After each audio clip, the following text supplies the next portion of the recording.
నమస్కారం. విషయం ఒక్క రోజులో సమయం టైం 24 గంటలు. దానిని AM మరియు PMగా 12 గంటలుగా పరిగణిస్తారు. అందులో AM అంటే యాంటీ మెరిడియం, PM అంటే పోస్ట్ మెరిడియం.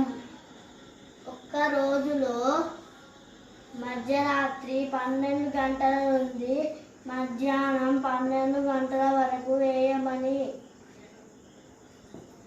మధ్యాహ్నం 12 గంటల నుండి మధ్యరాత్రి 12 గంటల వరకు PM అని అంటారు.